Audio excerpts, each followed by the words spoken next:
Hello guys, this is the first video of probably many where I thought it would be easier for us to have a look at certain parts of our training on a video so we can keep it for future reference.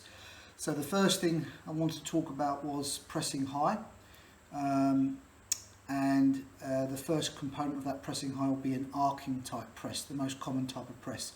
So before we start, let's just also remind ourselves that any kind of defensive or pressing scenario would be based upon us being in a good shape. That means compact and I say fairly central. So have a look at this. So what would not be ideal in this case here, if we're looking to press from the front, would be for our defenders to be sort of right back here, disengaged, because immediately, straight away, if we're all pressing high, ball goes in here, ball can be played into all these areas across here where there's lots of room for these guys to go and exploit us. So the first rule of pressing, of course, is to make sure we're all pressing as a team. So this guy will be up here, this guy centre back, and the fullbacks. And you can see I've got the fullbacks fairly narrow and what I call compact. You can see that? So we're not, for example, right out like this, or right out like this, and right like this, which is obviously not very compact. We'll be tucked in a little bit more, and perhaps sort of to a certain degree just outside the 18-yard line, if that makes sense. That's nice and compact there. And again, the distances between our defenders and our midfield are fairly consistent. So that's the first thing. So now let's look from the front what we want to try to do. So I should just mention there our goalkeeper. Again, our goalkeeper you wouldn't be sitting back here in your goal. If they're up this end of the park, perhaps you'd be up here on the edge of your 18-yard box, ready to sweep up any balls that are played in this area here. So let's look now and just start again from the top end here. So their goalkeeper has played their ball out to their 3 or their 4. What I normally would suggest is that our number 9 does not commence their arcing type run until this player has taken their first touch, maybe second touch, and started to step inside. So that's the cue, if you like, for number 9 to then creep around and make their arcing style run. If you can see that arcing style run in here. What we're trying to do is force this player now onto this half of the pitch. As soon as he's done that, these players can all slide over, and we can start to create that sort of team press, if you like. Again, this player here, another second most important player here, probably would be our number 7, and on this side it would be our number 11. So number 7 here. If you're too far over or too central, very simple pass played into here, and the guy is away, as you can see.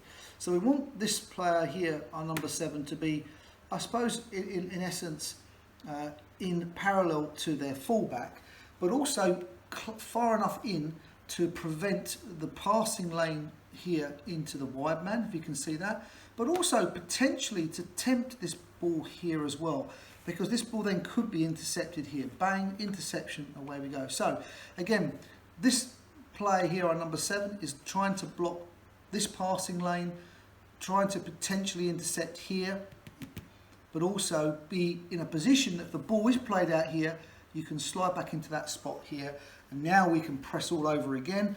And now we really are setting some good pressing traps for the opposition to lose the ball. This player here then might be only left with the one ball down the flank, and we can intercept him here. Okay, so that's that. So let's now go back into this area here. Our 7 there has blocked in the passing lane. The next 3 players we want to talk about now is our 10 and our 8 and our 6. So again, these players here would need to be what we call shoulder tight to their players at all times. If these players are getting into these areas here or away from our 6, 8 and 10, they can easily receive the ball on the half turn and play the next ball forward.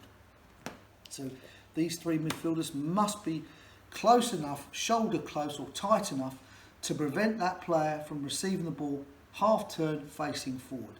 Okay, very important. So these guys have got a fair bit of work to do here.